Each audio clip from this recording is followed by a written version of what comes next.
الحمدللہ رب العالمین والصلاة والسلام علی خاتم النبیین اما بعد فاعوذ باللہ من الشیطان الرجیم بسم اللہ الرحمن الرحیم۔ پڑھیے الصلاة والسلام علیک یا رسول اللہ وعلی آلک واصحابک یا حبیب اللہ۔ الصلاة والسلام علیک یا نبی اللہ وعلی آلک واصحابک یا نور اللہ۔ درود پاک پڑھنے کے بے شمار فضائل و برکات ہیں۔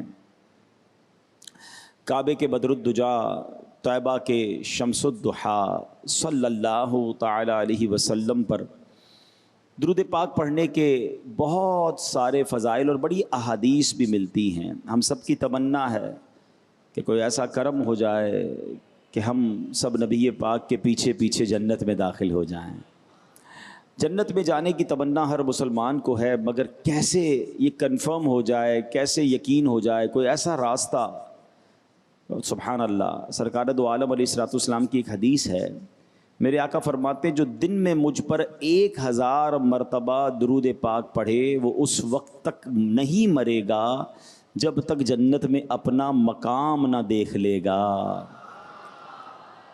نبی کی شان میں ہو جس قدر درود پڑھو، نبی کی شان میں ہو جس قدر درود پڑھو، محبوں پاؤ گے جنت میں گھر، درود پڑھو۔ صلو علی الحبیب صلی اللہ تعالی علی محمد صلی اللہ علیہ وسلم۔ ایک بڑا ہی ایمان افروز واقعہ مؤذن رسول حضرت بلال حبشی رضی اللہ تعالیٰ عنہ کا کتابوں میں ملتا ہے کہ حضرت عبداللہ حوزنی رحمۃ اللہ تعالی علیہ فرماتے ہیں کہ مجھے مؤذن رسول حضرت بلال رضی اللہ تعالیٰ عنہ سے ملاقات کا شرف حاصل ہوا، تو میں نے ان سے رسول اللہ صلی اللہ علیہ وسلم کے خرچ کے بارے میں سوال کیا۔ انہوں نے بتایا کہ نبی پاک علیہ السلام کے پاس جو کچھ مال ہوتا تھا اس کو خرچ کرنے کی ذمہ داری میرے پاس تھی، یعنی حضرت بلال حبشی نبی پاک کے خزانچی سمجھ لیں، نبی پاک کے مال کا حساب کتاب رکھنے والے، یہ ان کی ذمہ داری تھی۔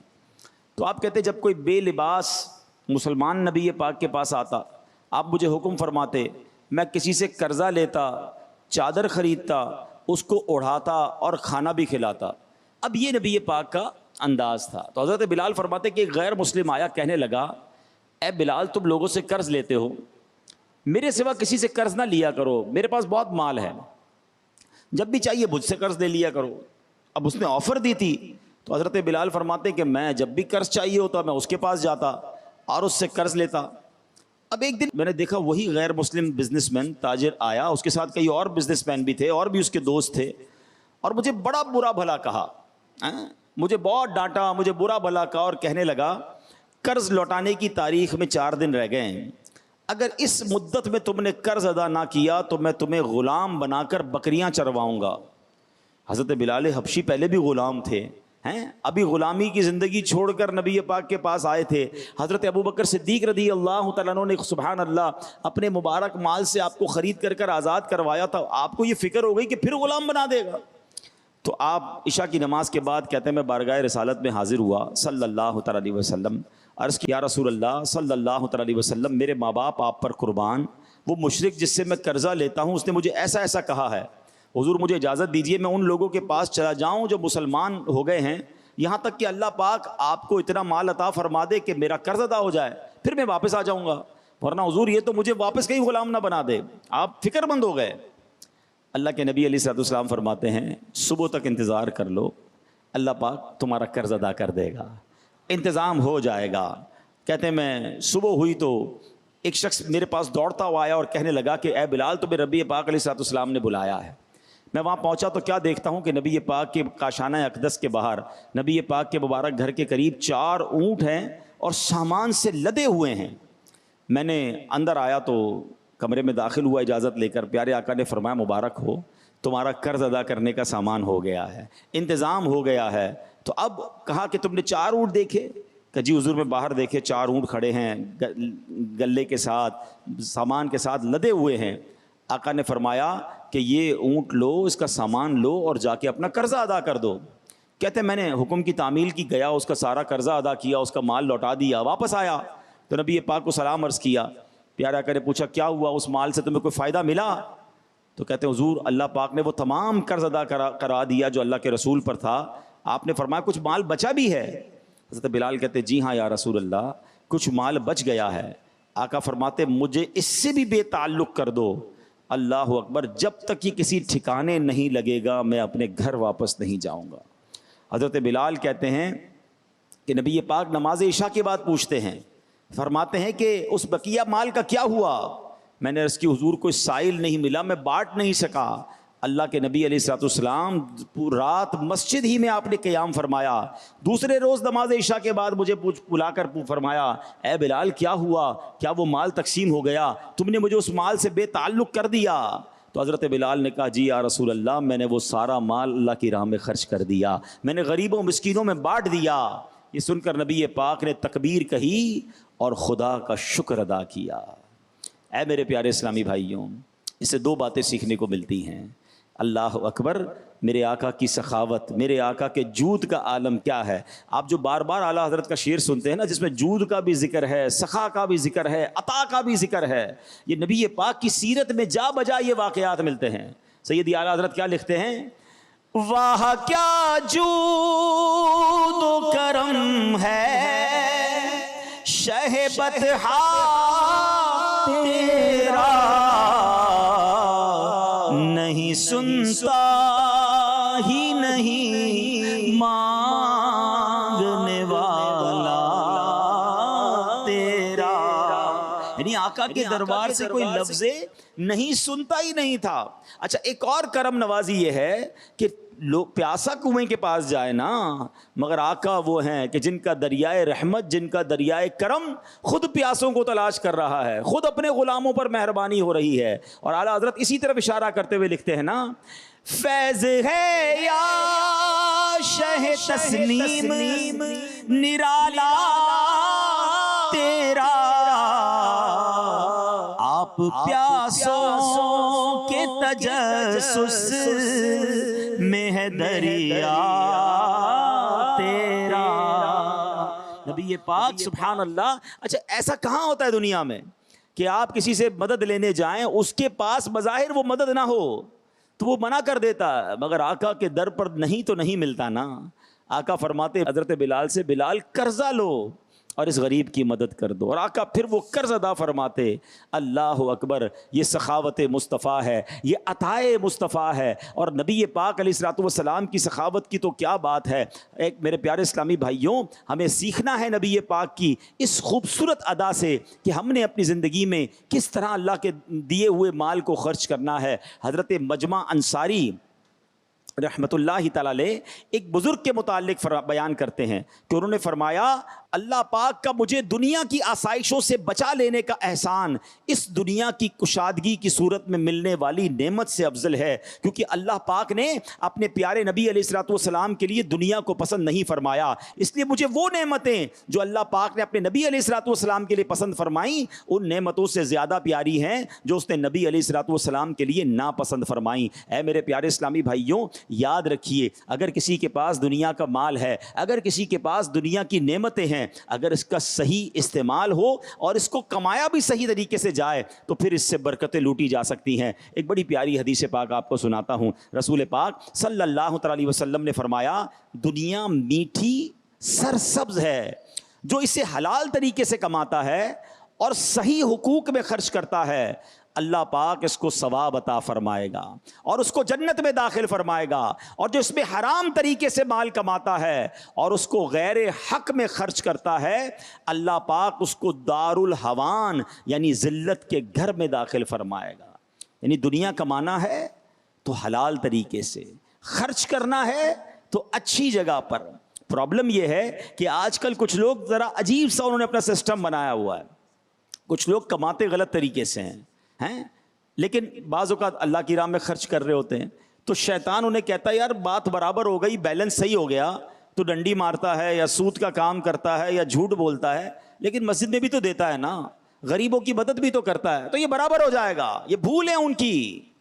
اللہ پاک ہے اور پاک مال ہی پسند فرماتا ہے، کمانا بھی حلال ہے اور خرچ بھی حلال طریقے سے کرنا ہے، تو پھر تو انشاءاللہ اس کے ذریعے بہت ساری برکتیں لوٹی جا سکتی ہیں۔ حضرت علامہ عبد الرؤف مناوی رحمۃ اللہ تعالی علیہ اس حدیث پاک کے تحت فیض القدیر میں تحریر فرماتے ہیں، معلوم ہوا کہ دنیا فی نفس ہی بری چیز نہیں ہے، چونکہ یہ آخرت کی کھیتی ہے، اس لیے جو شخص شریعت کی اجازت سے دنیا کی کوئی چیز حاصل کرے تو یہ چیز اس کے آخرت میں مدد کرتی ہے۔ ہمیں بھی چاہیے کہ ضرورت سے زیادہ دنیا کے پیچھے بھاگنے اور حرام ذرائع کے ذریعے مال و دولت جمع کرنے کی بجائے رزق حلال کمانے کا ذہن بنائیں، حسب استطاعت صدقہ و خیرات بھی کرتے رہیں، اپنے رشتہ داروں، غریبوں اور پڑوسیوں کی مدد بھی کرتے رہیں، اللہ کی راہ میں خرچ کرتے رہیں۔ اللہ اکبر۔ نبی پاک علیہ السلام فرماتے ہیں صدقہ مال میں کمی نہیں کرتا، اور اللہ پاک معاف کرنے کی وجہ سے بندے کی عزت ہی بڑھاتا ہے، اور جو اللہ پاک کی رضا کی خاطر عاجزی کرتا ہے اللہ تعالیٰ اسے بلندی عطا فرماتا ہے۔ اس حدیث میں 3 بڑی پیاری باتیں پتہ چلی۔ صدقے سے مال کم نہیں ہوتا، شیطان جب بھی صدقے سے روکتا ہے نا کسی کو، پہلا دل میں خوف ہی یہ ڈالتا ہے، یار تو دے دے گا تیرے پاس تو کم ہو جائے گا، زکوٰۃ نہیں دیتے لوگ، 10 لاکھ روپے زکوٰۃ بن گئی، یا اللہ میں کیسے دوں؟ ارے اللہ کے بندے، اللہ نے 4 کروڑ دیے تو 10 لاکھ بنی ہے نا، اور یہ تو 10 لاکھ دے گا، اللہ اس میں اور اضافہ کر دے گا، مگر اس وقت شیطان حملہ کرتا ہے کہ تیری جیب سے پیسے نکل رہے ہیں، یہ کم ہو جائیں گے۔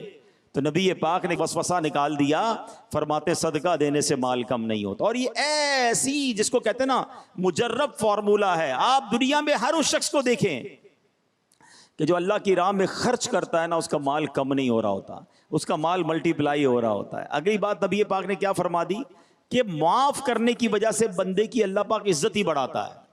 اب یہ بھی بڑا مسئلہ ہے، بندہ کہتا ہے یار میں معافی مانگ لوں گا یا معاف کر دوں گا تو مسئلہ یہ میری عزت کم ہو جائے گی، لوگ کیا کہیں گے میں بزدل ہوں، میں نے بدلہ نہیں لیا، اس کی غلطی ہے، میں ایسے کیسے معاف کر دوں؟ جناب روب ہونا چاہیے۔ شیطان یہی تو خیالات لاتا ہے۔ اللہ کے حبیب علیہ الصلوۃ والسلام نے کہتے ہیں نا وہ سوئی واپس نکال لی کہ معاف کرو گے اللہ عزت ہی بڑھائے گا، عزت میں کوئی کمی نہیں آئے گی۔ اور تیسری بات نبی پاک نے کیا فرمائی کہ جو اللہ پاک کے لیے عاجزی اختیار کرتا ہے اللہ اسے بلندی عطا فرماتا ہے۔ ہاں بعض اوقات لوگ کہتے ہیں یار میں غریبوں کے ساتھ بیٹھوں گا نا تو میری عزت کم ہو جائے گی، میرا ایک اسٹیٹس ہونا چاہیے، ایک مقام ہونا چاہیے، رکھ رکھاؤ ہونا چاہیے۔ یہ عجیب سا جس کو کہتے ہیں خبط سوار کروا دیا شیطان نے لوگوں کے دلوں میں، خاص طور پہ یہ مالدار، یہ جو صاحب ثروت ہوتے ہیں، صاحب اقتدار ہوتے ہیں۔ اب نبی پاک نے گویا یہ بھی کانٹا نکال دیا۔ آپ فرماتے ہیں جو اللہ کے لیے عاجزی اختیار کرتا ہے اللہ اسے بلندی عطا فرماتا ہے۔ آپ دنیا میں دیکھ لیں جتنے علماء، جتنی بزرگ شخصیات، جتنے خاص طور پہ وہ مالدار جو عاجزی اختیار کرتے ہیں نا، وہ آنکھوں کے تارے ہی ہوتے ہیں، لوگ ان کو سر پہ ہی بٹھاتے ہیں کہ یار ماشاءاللہ کتنا عاجزی کا پیکر ہے۔ تو عاجزی کرنے سے عزت کم نہیں ہوتی، صدقہ دینے سے مال بتاؤ نا کم نہیں ہوتا، معاف کرنے سے عزت کم نہیں ہوتی۔ سبحان اللہ، آج یہ 3 باتیں یاد کر جائیں نا تو زندگی بہت شاندار ہو جائے گی۔ نہ صدقہ دینے میں پرابلم ہوگی، نہ معاف کرنے میں پرابلم ہوگی، نہ عاجزی کرنے میں پرابلم ہوگی، اور جو بندہ یہ 3 کام کر لے نا آپ یقین کریں وہ معاشرے کا ہر دل عزیز بندہ بن جاتا ہے۔ یہ جو سخاوت ہے نا یہ بھی بڑی کمال کی چیز ہے۔ اچھا اب میں آپ کو ایک بات بتاؤں، صدقے کے بارے میں خوبصورت بات بتاؤں۔ ایک بزرگ سے پوچھا گیا کہ بہادری زیادہ ضروری ہے یا سخی ہونا؟ انہوں نے بڑا کمال کیا، فرمایا سخاوت اختیار کر لو، کیونکہ جو سخی ہوتا ہے نا اس سے کوئی لڑتا ہی نہیں ہے، پہلے ہی مقابلہ جیت جاتا ہے، وہ پہلے ہی لوگوں کے دلوں پر حکومت کر رہا ہوتا ہے۔ تو سبحان اللہ، سخی جو ہوتا ہے اس سے لوگ لڑتے نہیں، تو اس لیے اس کو شجاعت کی ضرورت بھی کم پیش آتی ہے۔ اللہ مجھے اور آپ کو سخاوت کی نعمت عطا فرما دے۔ اللہ کرے کہ نبی پاک کی سخاوت کا ہمیں ذرہ نصیب ہو جائے۔ سرکار دو عالم علیہ الصلوۃ والسلام کو کیسی بے نیازی تھی دنیا کی نعمتوں سے۔ اللہ کے حبیب علیہ الصلوۃ والسلام کا دل مبارک کیسا تھا کہ آپ اپنے گھر میں مال رکھنا پسند ہی نہیں فرماتے تھے۔ ایک مرتبہ کا واقعہ ہے کہ آپ علیہ الصلوۃ والسلام نے نماز عصر پڑھائی اور سلام پھیرتے ہی فوراً گھر تشریف لے گئے۔ ظاہر نماز کے بعد نبی پاک ذکر و اذکار فرماتے تھے، صحابہ بھی بیٹھتے تھے، مگر آقا علیہ الصلوۃ والسلام نے سلام پھیرا اور فوراً گھر تشریف لے گئے۔ تھوڑی دیر ہوئی نبی پاک واپس جلدی تشریف لے آئے۔ صحابہ کرام کو تعجب ہوا کہ نبی پاک کہاں تشریف لے گئے؟ تو آ کر نبی پاک فرماتے ہیں مجھے نماز میں خیال آیا کہ صدقے کا کچھ سونا گھر میں پڑا ہے، مجھے پسند نہ آیا کہ رات ہو جائے اور میرے گھر میں یہ پڑا رہے، اس لیے جا کر اسے تقسیم کرنے کا کہہ کر واپس آیا ہوں۔ یعنی فوراً تقسیم کر دیا جائے۔ اللہ کے حبیب علیہ الصلوۃ والسلام تو اس طرح دنیا کے مال کو تقسیم فرماتے۔ نبی پاک نے ایک بار جبل احد کو دیکھا، اللہ سے دعا ہے اللہ مجھے اور آپ کو جبل احد کی زیارت عطا فرما۔ یہ دنیا میں کمال کا پہاڑ ہے۔ ہاں، اللہ کے حبیب فرماتے ہیں یہ احد مجھ سے محبت کرتا ہے، ہم اس سے محبت کرتے ہیں۔ اب نبی پاک ایک بار احد پہاڑ پر تشریف لے گئے، حضرت ابو ذر رضی اللہ عنہ ساتھ تھے۔ کہتے ہیں پیارے آقا نے احد پہاڑ کو دیکھا اور فرمایا اگر یہ پہاڑ میرے لیے سونا بن جائے تو میں پسند نہیں کروں گا کہ اس میں سے ایک دینار بھی میرے پاس 3 دن سے زیادہ رہ جائے، سوائے اس دینار کے جسے میں ادائے قرض کے لیے رکھ چھوڑوں۔ اللہ اکبر، یہ کیسا دل اقدس ہے، یہ کیسی استغنا ہے، یہ کیسا اللہ کی راہ میں خرچ کرنے کا انداز ہے۔ اللہ مجھے اور آپ کو اس کا ذرہ نصیب فرما دے۔ ہم تو جناب مال ہی جمع کرنے میں اور اس کی فگر آؤٹ کرنے میں لگے رہتے ہیں، ہمیں کاش اللہ کے حبیب علیہ الصلوۃ والسلام کی اس سخاوت کا ذرہ مل جائے۔ پیارے آقا علیہ الصلوۃ والسلام کی ایک اور بڑی کمال کی ادا، جابر بن عبداللہ فرماتے ہیں کہ اللہ کے حبیب علیہ الصلوۃ والسلام نے کبھی کسی سائل کو، کبھی کسی مانگنے والے کو لا نہیں فرمایا۔ لا عربی میں کہتے ہیں نہیں کو، یہ جو ہم بار بار نعت میں شعر سنتے ہیں نا، نہیں سنتا ہی نہیں مانگنے والا تیرا، یہ حدیثوں کی طرف اشارہ ہے کہ نبی پاک کی زبان پر لفظ لا آتا ہی نہیں تھا۔ بلکہ پچھلے دنوں ایک بڑی پیاری بات مفتی صاحب سے سنی کہ وہ فرماتے ہیں کہ جب ضرورت پڑی نا اشہد اللہ الہ، وہاں لا کہنا ضروری ہے کیونکہ اللہ کے سوا کوئی معبود نہیں، فرمایا اس کے علاوہ نبی پاک کی زبان پر لا آتا ہی نہیں تھا، منع فرماتے ہی نہیں تھے۔ ایک بار آپ علیہ الصلوۃ والسلام کے دربار گوہر بار میں 70,000 درہم لائے گئے، کتنی بڑی اماؤنٹ ہے۔ تو نبی پاک علیہ الصلوۃ والسلام نے چٹائی پر رکھے اسے اور صحابہ میں تقسیم کرنا شروع کیے، کسی سائل کو خالی نہیں لوٹایا، یہاں تک کہ تھوڑی دیر میں سارے درہم ہی تقسیم فرما دیے۔ اعلیٰ حضرت کیا فرماتے ہیں؟ لا ورب العرش جس کو جو ملا ان سے ملا، لا ورب العرش جس کو جو ملا ان سے ملا، بٹتی ہے کونین میں نعمت رسول اللہ کی، بٹتی ہے کونین میں نعمت رسول اللہ۔ پیارے آقا کی طرف لو آج بھی لگا کے رکھا کرو، مشکل میں ہو، پریشانی میں ہو، ان کی طرف توجہ رکھنی چاہیے، وہ آج بھی مدد فرماتے ہیں۔ اور کیوں مدد فرماتے سنو، اعلیٰ حضرت فرماتے ہیں ہم بھکاری وہ کریم اور ان کا خدا ان سے فزون، ہم بھکاری وہ ان کا خدا ان سے فزون، اور نہ کہنا نہیں عادت رسول اللہ کی، اور نہ کہنا نہیں عادت رسول اللہ کی۔ عطا فرمانے کے انداز دیکھیں، نبی پاک کی سخاوت کے انداز دیکھیں، اللہ اکبر۔ ایک تو یہ نہ کوئی غریب آیا اس کو دے دیا، مگر کہتے عطاؤں کے بہانے ڈھونڈنا، کسی اور انداز سے بھی اپنے صحابی کو، اپنے غلام کو عطا فرمانا۔ ایک بار حضرت جابر بن عبداللہ رضی اللہ تعالیٰ عنہ سے نبی پاک نے ایک اونٹ خریدا، اونٹ بھی خرید لیا، اس کی قیمت بھی دے دی، اور پھر وہی اونٹ حضرت جابر کو تحفے میں بھی عطا فرما دیا۔ اچھا، اسی طرح امیر المومنین حضرت عمر فاروق رضی اللہ عنہ سے ایک اونٹ کا بچہ خریدا اور اس کی رقم دی، اور وہ اونٹ کا بچہ انہی کے صاحبزادے حضرت عبداللہ ابن عمر رضی اللہ تعالیٰ عنہ کو عطا فرما دیا۔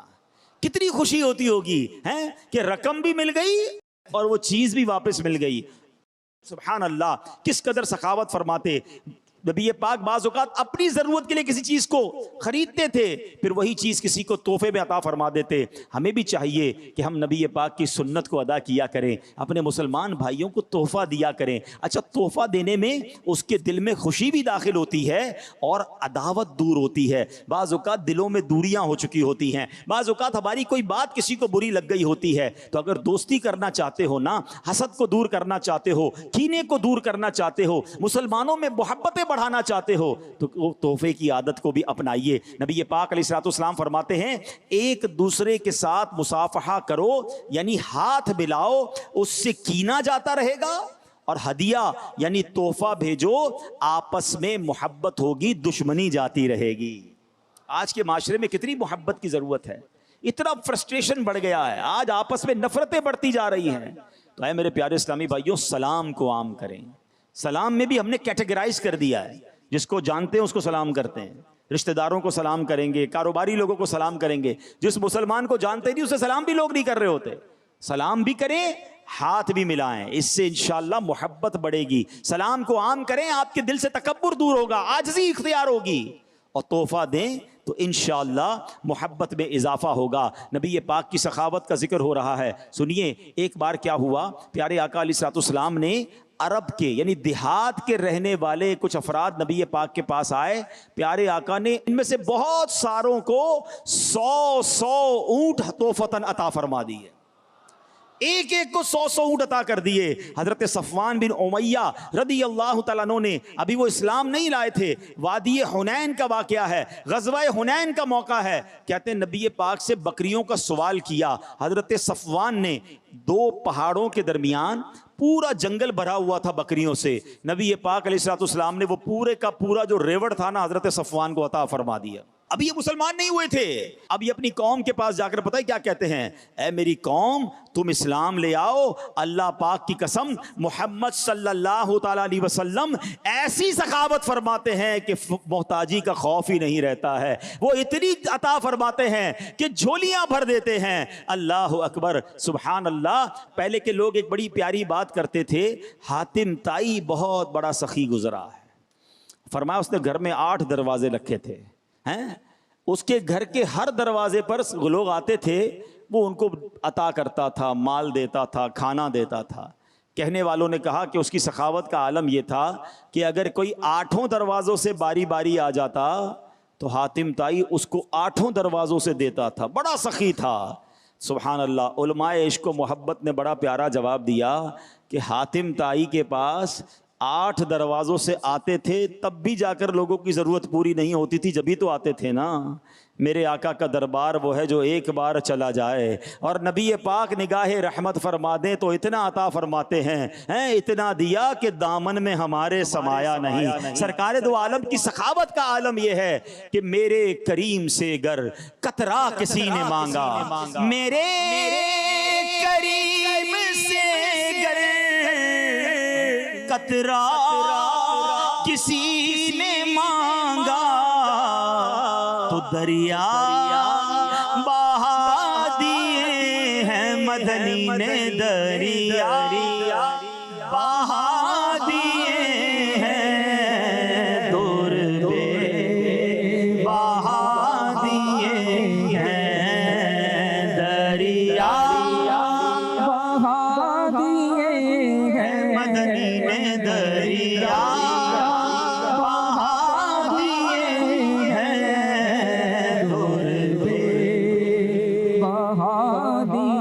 جب آ گئی ہے جوش رحمت پہ ان کی آنکھیں جلتے بجھا دیے ہیں، مدنی میں جلتے بجھا دیے ہیں، روتے ہنسا دیے ہیں۔ حضرت علماء کرام فرماتے ہیں، بڑے بڑے سخی آئے نا، لوگ باتیں کرتے ہیں یار وہ بڑا سخی تھا، بڑا بادشاہ تھا۔ سنو، علماء عشق و محبت کہتے ہیں کہ نبی پاک علیہ الصلوۃ والسلام کی اس ایک دن کی سخا، اس ایک دن کی عطا جو غزوہ حنین کے موقع میں نبی پاک نے فرمائی، فرمایا بادشاہوں کی عمر بھر کی سخاوت و بخشش سے زیادہ تھی۔ یہ ایسی اعلیٰ حضرت نے نہیں لکھا کہ قطرہ کسی نے مانگا تو دریا بہا دیے. یہ واقعات موجود ہیں کہ نبی پاک سے کچھ مانگا اور آقا نے پورا جنگل بکریوں سے بھرا ہوا عطا فرما دیا. ایک ایک عرابی کو 100 اونٹ عطا فرمائے. اللہ اکبر. ایک ایسا موقع تھا کہ سرکار دو عالم علیہ الصلوۃ والسلام کے پاس بکریاں، جنگل میں بکریاں بھری ہوئی تھی اور نبی پاک عطا فرما رہے تھے. مانگنے والے ہجوم کرتے جا رہے تھے. نبی پاک اس ہجوم میں پیچھے ہٹتے جا رہے ہیں، تقسیم فرماتے جا رہے ہیں اور رش بڑھتا جا رہا ہے. پیارے آقا پیچھے ہوتے جا رہے ہیں، یہاں تک کہ جب اموال تقسیم ہو گئے تو ایک عرابی نبی پاک علیہ الصلوۃ والسلام کی بارگاہ میں آئے اور مبارک چادر آپ کے بدن اقدس سے کھینچی، جس سے مبارک گردن اور کمر شریف پر نشان بن گیا. نبی پاک نے اس پر اتنا فرمایا، اے لوگو جلدی نہ کرو، واللہ تم مجھے کسی وقت بخیل نہ پاؤ گے. ہمیشہ نبی پاک کے در سے عطا ہی ملتی رہی. اللہ اکبر. پیارے آقا علیہ الصلوۃ والسلام کا دل اقدس کتنا منور تھا. ایک خاتون نبی پاک کی بارگاہ میں آئیں. حضرت سہل بن سعد کہتے ہیں رضی اللہ تعالیٰ عنہ، ایک خاتون چادر لے کر آئیں. کہتے حضور میں نے اپنے ہاتھ سے بنی ہے اور آپ کے لیے لائی ہوں. اچھا، نبی پاک کو اس وقت چادر کی ضرورت بھی تھی. پیارے آقا نے وہ چادر لی اور پیارے آقا علیہ الصلوۃ والسلام نے وہ چادر لی اور ہماری طرف نکلے. نبی پاک نے تہبند اس چادر کی باندھی ہوئی تھی. تو ایک صحابی نے کہا حضور بڑی پیاری چادر ہے، مجھے عطا فرما دیں. اللہ اکبر. نبی پاک اس مجلس سے اٹھ کر گئے. اب ظاہر تہبند پہنا ہوا تھا، تبدیل کیا، واپس آئے اور وہ چادر اسی صحابی کو عطا فرما دی. تو باقی صحابہ نے کہا کہ آپ کو معلوم تھا پیارے آقا کو چادر کی حاجت ہے، وہ خاتون اپنے ہاتھ سے بن کر لائی تھی، کتنی پیاری چادر تھی، آپ رہنے دیتے. مگر وہ صحابی بھی کمال کے تھے. وہ کیا کہتے ہیں، اور آپ کو پتا بھی ہے، وہ صحابی سے کہا انہوں نے کہ پیارے آقا منع تو فرماتے نہیں ہیں، آپ نے کہنا تھا، انہوں نے دے ہی دینی تھی، لیکن آپ کو نہیں مانگنی چاہیے تھی. اللہ اکبر. وہ صحابی کہتے ہیں اللہ کی قسم میں نے صرف اس لیے یہ چادر کا سوال کیا کہ جب میرا انتقال ہو جائے تو بطور تبرک میرا یہ کفن بن جائے. اور راوی لکھتے ہیں ایسا ہی ہوا. وہ صحابی جب انتقال ہوا نا تو وہی چادر جو نبی پاک نے ایک بار استعمال فرمائی تھی ان صحابی رسول کا کفن بنا اور وہ قبر میں اسے ساتھ لے کر گئے. مالک کونین ہیں گو پاس کچھ رکھتے نہیں، مالک کونین ہیں گو پاس کچھ رکھتے نہیں، دو جہاں کی نعمتیں ہیں ان کے خالی ہاتھوں. اے میرے پیارے اسلامی بھائیو، نبی پاک کی سخاوت کی کیا بات ہے. اللہ اکبر. اب اچھا، اب نبی پاک اپنے دور میں اپنے صحابہ میں تو سخاوت فرماتے رہے. کسی کے ذہن میں وسوسہ آ سکتا ہے کہ اب تو پیارے آقا پردہ فرما گئے، اب ہمیں ان کی کرم نوازی کیسے ملے گی. تو یہ وسوسہ کبھی بھی ذہن میں نہ آنے دیں. یاد رکھیے اعلیٰ حضرت امام اہل سنت فرماتے ہیں رسول اللہ صلی اللہ تعالیٰ علیہ وسلم اور تمام انبیاء کرام حیات حقیقی، دنیاوی، روحانی اور جسمانی سے زندہ ہیں. آپ مزارات طیبہ میں نمازیں پڑھتے ہیں، روزی دیے جاتے ہیں، جہاں چاہیں تشریف لے جاتے ہیں، زمین و آسمان کی سلطنت میں تصرف فرماتے ہیں. نبی پاک کی حدیث سنو، اللہ کے حبیب فرماتے ہیں الانبیاء احیاء فی قبورہم یصلون، یعنی حضرات انبیاء اپنے مزارات میں زندہ ہیں اور نماز ادا فرماتے ہیں. جبکہ ایک اور حدیث پاک میں ہے ان اللہ حرم علی الارض ان تاکل اجساد الانبیاء فنبی اللہ حی یرزق. فرمایا بے شک اللہ پاک نے زمین پر انبیاء کرام کے جسموں کو کھانا حرام فرما دیا ہے. اللہ پاک کے نبی زندہ ہیں اور ان کو روزی بھی دی جاتی ہے. بلکہ علامہ جلال الدین سیوطی شافعی رحمت اللہ تعالی علیہ فرماتے ہیں حضرات انبیاء کرام کے لیے مزارات سے باہر جانے اور آسمانوں اور زمین میں تصرف کی بھی اجازت ہوتی ہے. ایسے ہی میرے رضا نہیں لکھتے تو زندہ ہے واللہ تو زندہ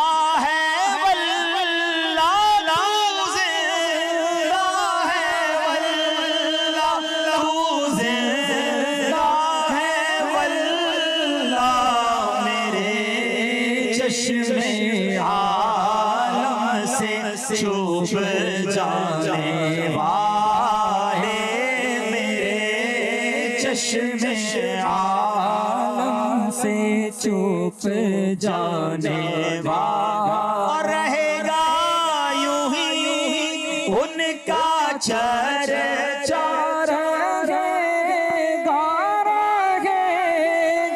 یوں ہی ان کا چرچا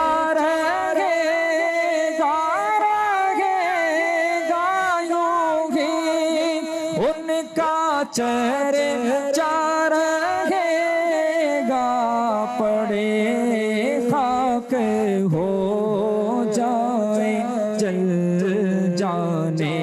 والے میرے آقا کیسے کرم فرماتے ہیں.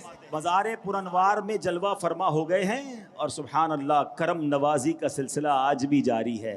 حضرت شیخ احمد بن نفیس رحمۃ اللہ تعالی علیہ فرماتے ہیں میں ایک بار مدینہ منورہ میں سخت بھوک کے عالم میں سرکار عالی وقار صلی اللہ تعالی علیہ وسلم کے روضہ انور پر حاضر ہو کر میں نے عرض کی یا رسول اللہ صلی اللہ تعالی علیہ وسلم میں بھوکا ہوں. یکایک آنکھ لگ گئی. اسی دوران کسی نے جگایا اور مجھے اپنے ساتھ چلنے کی دعوت دی. چنانچہ میں ان کے ساتھ ان کے گھر آیا تو میزبان نے کھجوریں گھی اور گندم کی روٹی پیش کی. کہا پیٹ بھر کر کھا لیجئے. بات یہ ہے میرے جد امجد مکی مدنی مصطفیٰ صلی اللہ تعالی علیہ وسلم نے مجھے آپ کی میزبانی کا حکم دیا ہے. اور دیکھیں بھائی اب جب بھی بھوک لگے کہیں اور مت جائیے گا, میرے گھر تشریف لے آئیے گا.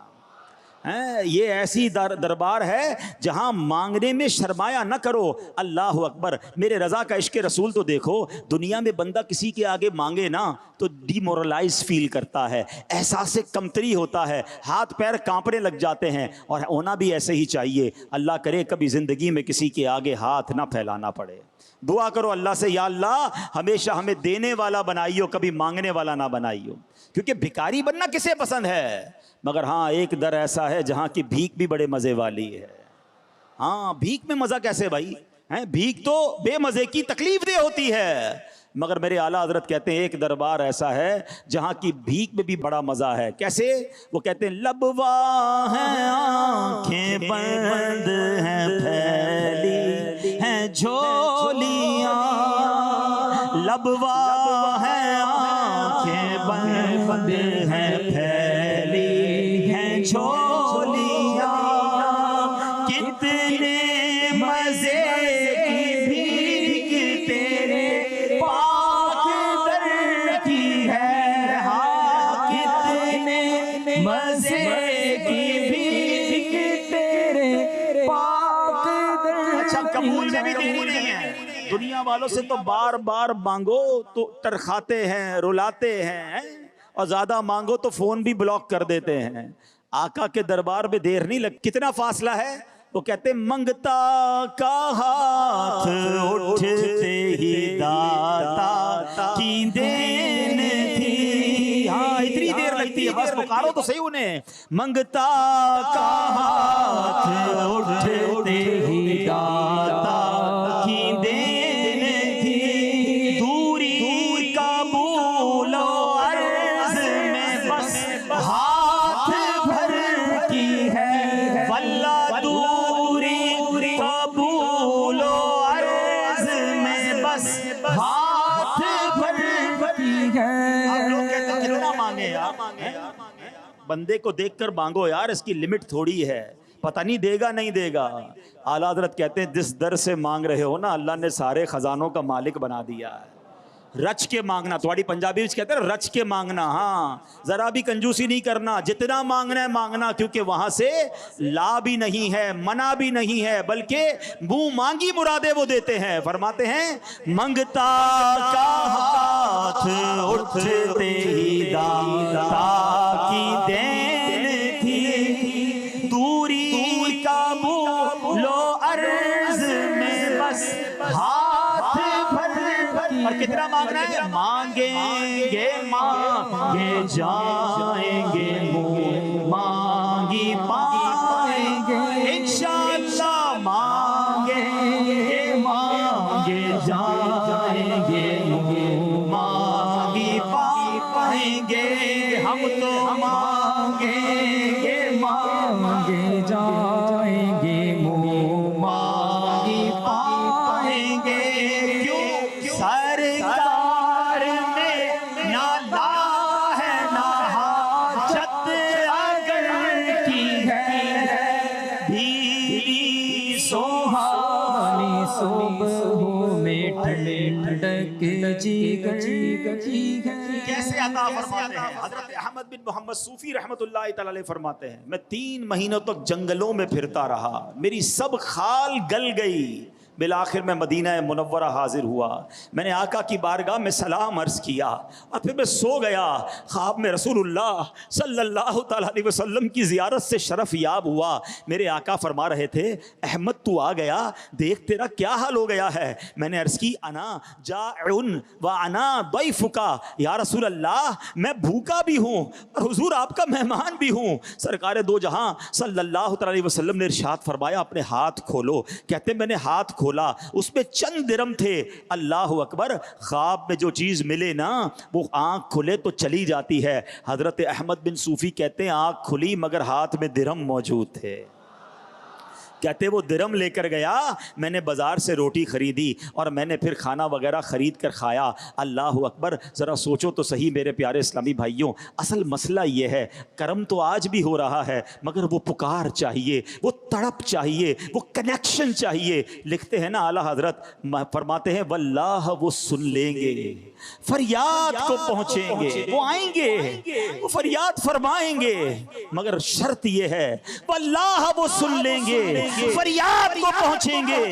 اتنا بھی تو ہو کوئی جو آہ کرے دل سے، اللہ اکبر، اور مدینے جا کر کوئی عرض کر دے ارے اس سے بہتر جگہ کون سی ہے، مٹتے ہیں جہاں بھر کے آلام مدینے میں، بگڑے ہوئے بنتے ہیں سب کام مدینے میں۔ کئی لوگ وہ ہیں جن پر حج فرض ہو گیا مگر وہ حج نہیں کرتے، ان سے پوچھو بھائی کیوں نہیں حج کرتے؟ کہتے ذرا بچی کی شادی کر لوں، کچھ مسائل ہیں پہلے وہ حل کر لوں، کاروبار تھوڑا سیٹ کر لوں، فلاں مسئلہ ہے ختم ہو جائے۔ ارے اللہ کے بندے اگر کسی مسئلے میں ہو تو پہلے مدینے چلے جاؤ، سارے مسئلے وہیں سے حل ہوتے ہیں۔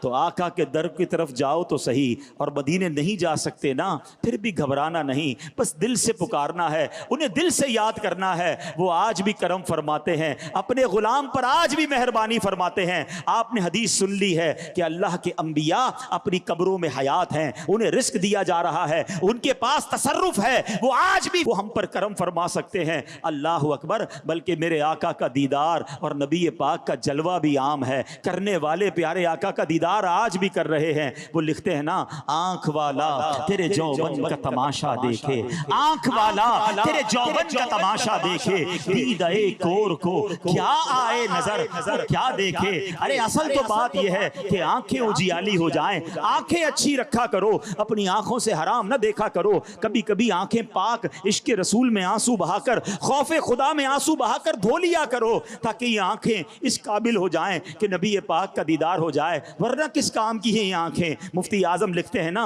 انہیں نہ دیکھا تو کس کام کی ہیں یہ آنکھیں، انہیں نہ دیکھا تو کس کام کی ہیں یہ آنکھیں، کہ دیکھنے کی ہے ساری بہار آنکھوں۔ اللہ کی بارگاہ میں مل کے دعا کر لو، کچھ ایسا کر دے میرے کردگار آنکھوں میں، کچھ ایسا کر دے میرے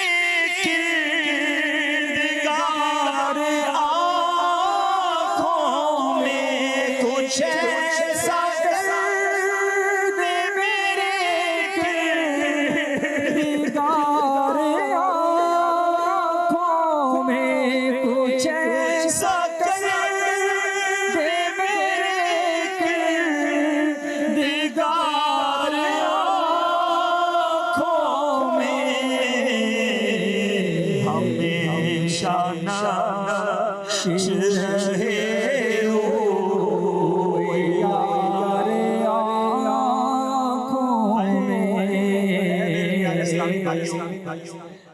اگر آنکھوں سے دیدار مصطفیٰ کرنا ہے نا تو حرام نہ دیکھا کرو، ان آنکھوں کو گندی نہ ہونے دو، نبی پاک کے دیدار کے شوق کو بڑھاؤ، درود پاک کی کثرت کرو۔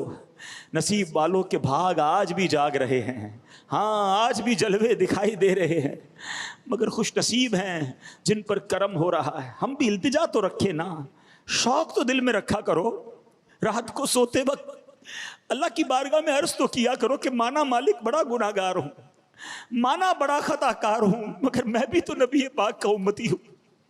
یا اللہ تو نے مجھے ان کا امتی بنایا ہے، پیار بڑا ہے ان سے، صحابہ نے ان کے جلوے دیکھے، اے اللہ ہمارے صحابہ نے ان کی پیاری پیاری آنکھیں دیکھی، ان کے رخسار دیکھے، بہت سنا ہے ان کے مبارک حلیے کے بارے میں۔ اللہ کبھی تو ایسا کرم کر دینا کہ تیرے محبوب کا جلوہ میں بھی دیکھ لوں۔ کیا خوبصورت التجا ہے نا، اے کاش کبھی ایسا بھی ہو خواب میں میرے،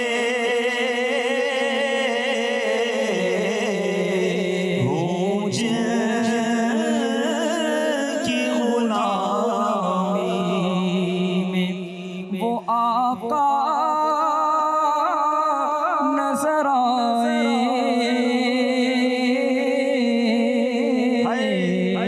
ہوں جن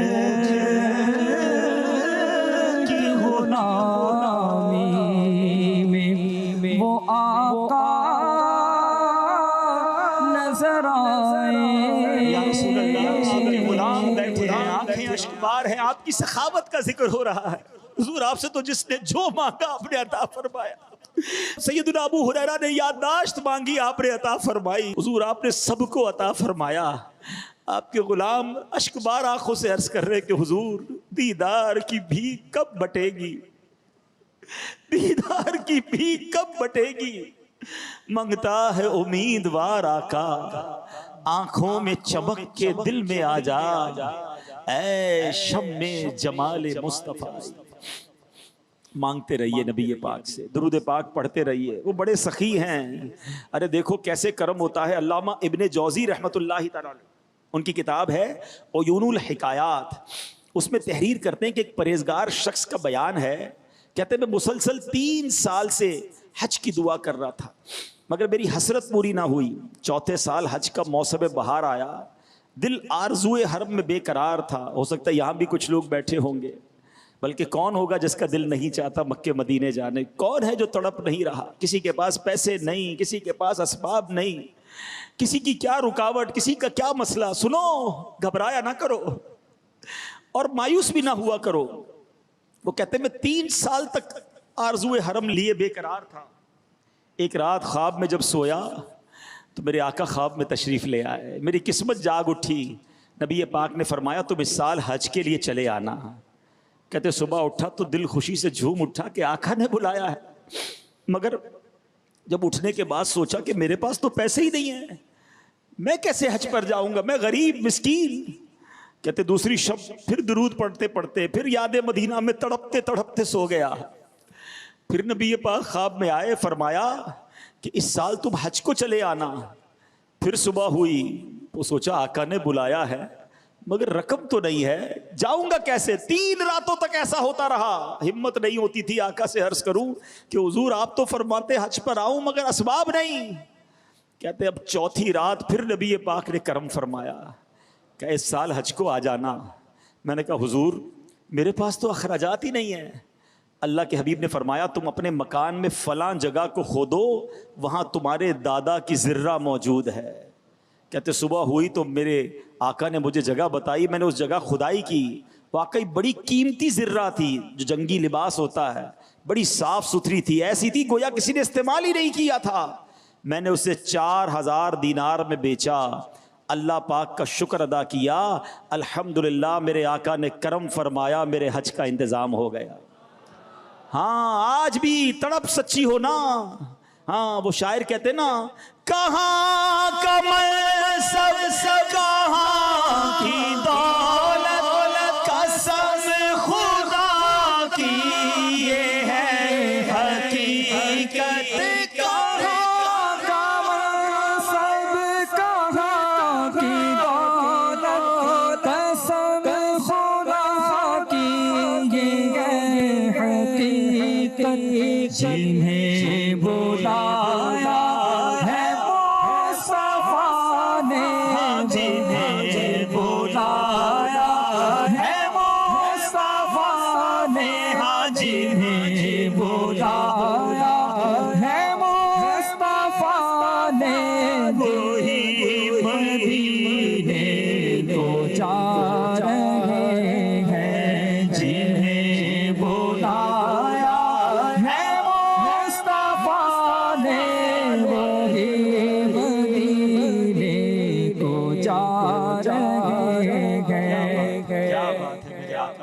عطاؤں کا در کھلا ہوا ہے، رحمت کا ہے دروازہ کھلا، مانگ رے مانگ، مانگنے والے تو بنو نا، دیتا ہے کرم ان کا صدا، مانگ رے مانگ، یہ دربار رسالت ہے، یہاں اپنوں کا کیا کہنا، ارے یہاں سے ہاتھ خالی غیر بھی جایا نہیں کرتا، آقا کے در سے تو غیر خالی نہیں جاتا، امتی کو کیسے منع فرمائیں گے؟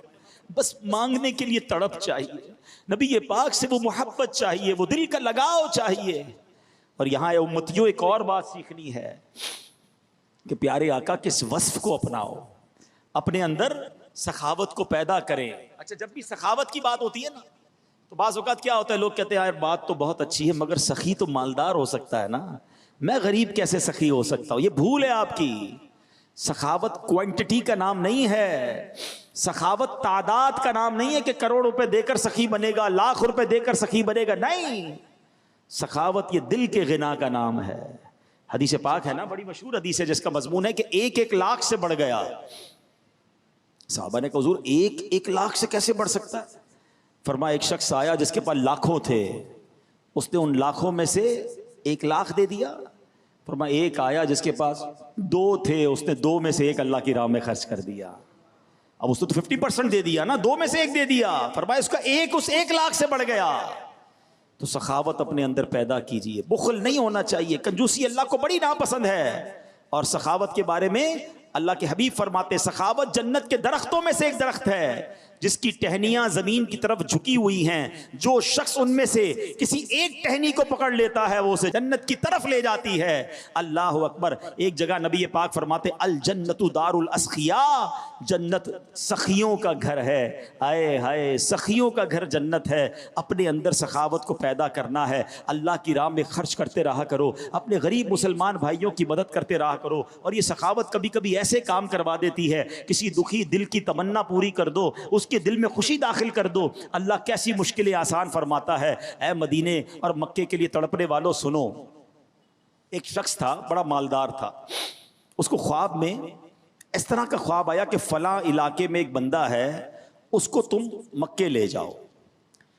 اس کا کوئی کانٹیکٹ بھی اسے بتایا جاتا تھا۔ ایک بار خواب آیا، 2 بار آیا، 3 4 بار اس کے بارے میں اس کا پتہ وغیرہ سب اس کو خواب میں بتایا جاتا۔ اس نے اس بندے سے رابطہ کیا، کہا کہ مجھے خواب میں کہا جا رہا ہے میں آپ کو مکے لے جاؤں۔ کہا میں تو کوئی نیک آدمی بھی نہیں، نارمل سا آدمی تھا، کوئی اس کا حلیہ بھی کوئی بہت بڑا نیکوں والا نہیں تھا۔ کہا میں تو ایسا آدمی، مجھے کیوں لے جا رہے ہو؟ بس کہا مجھے خواب میں آ رہا ہے، آپ چلو میرے ساتھ۔ اس نے کسی بزرگ سے بھی پوچھا کہ اس پر عمل کرنا ضرور، کہا اچھی بات ہے، اگر خواب میں آ رہا تو لے جاؤ، مکے مدینے کی بات تو ہے، تمہیں اللہ نے بہت دیا ہے۔ اس نے کہا چلو اچھی بات ہے، میں بھی عمرہ کر لوں گا، اس کو بھی لے جاؤں گا۔ اس نے کہا اپنا پاسپورٹ دو، میں تمہیں لے جاتا ہوں۔ یہ اس بندے کو عمرے پہ لے گیا۔ اب جب عمرہ کر لیا، طواف ہو گیا، سب کچھ ہو گیا، اب جب واپسی کا وقت آیا تو جب حرم سے باہر نکلے نا تو وہ شخص کہتا ہے مجھے ایک بار اور موقع دو، پتہ نہیں میں پھر کب مکے میں آؤں گا، پھر کب کعبہ دیکھوں گا، ایک بار اور کعبہ دیکھ کر آ جاؤں۔ تو کہا ٹھیک ہے جاؤ دیکھ کر آ جاؤ۔ یہ باہر کھڑا انتظار کر رہا ہے، کافی دیر ہو گئی، وہ بندہ باہر نہیں آیا۔ تو یہ اندر گیا تو دیکھا وہ سجدے میں، کعبے کے بالکل سامنے سجدے میں ہے۔ کافی دیر ہوئی سجدے سے سر نہ اٹھایا، جب اس کو ہلایا جلایا تو پتہ چلا اس کی روح قبض ہو گئی۔ اب یہ شخص حیران کہ میں تو اس کو جانتا بھی نہیں تھا، اور یہ کوئی بظاہر کوئی اتنا نیک آدمی بھی نہیں دکھتا تھا، نارمل سا انسان تھا، مجھے خواب میں بار بار کہا گیا اس کو لے جاؤ اور میں ادھر لے کر آیا، اس کی روح یہاں قبض ہونی تھی۔ اتنی اچھی موت کہ طواف کیا، عمرہ کیا، با وضو اللہ کے گھر کے سامنے سجدے میں انتقال ہو گیا۔ واپس پاکستان آ کر اس نے اس بندے کے گھر والوں کو ڈھونڈا کہ یہ تو بتاؤ اس کا عمل کون سا تھا؟ بولا یہ تو بڑا نارمل سا انسان تھا، مگر ایک کام کرتا تھا، روزانہ جب گھر آتا تھا نا تو اس کے ہاتھ میں 2 تھیلیاں ہوتی تھیں، سامان کی، فروٹ کی، سبزی کی، جب بھی سامان لاتا 2 تھیلیاں لاتا تھا۔ ایک اپنے گھر والوں کے لیے، ہمارے بالکل برابر میں ایک بیوہ یتیم بچوں کے ساتھ رہتی تھی، اس کا دروازہ کھٹکھٹاتا اور اس کے باہر تھیلی رکھ کے اندر آ جاتا، اور کہا جب وہ اندر آتا تھا نا تو بیوہ کی آواز آتی تھی، اللہ اس کا خاتمہ اچھا کرنا، اے میرے مولا اس کا خاتمہ اچھا کرنا۔ اللہ اکبر، یہ کیسی دعا لگی کہ کعبے کے سامنے سجدے کے عالم میں اس کا انتقال ہوا۔ تو یہ کسی کا دل جیتنا، کسی کی مدد کرنا، اللہ کی راہ میں خرچ کرنا، یہ وہ کام کروا دیتا ہے جو بندہ سوچ بھی نہیں سکتا۔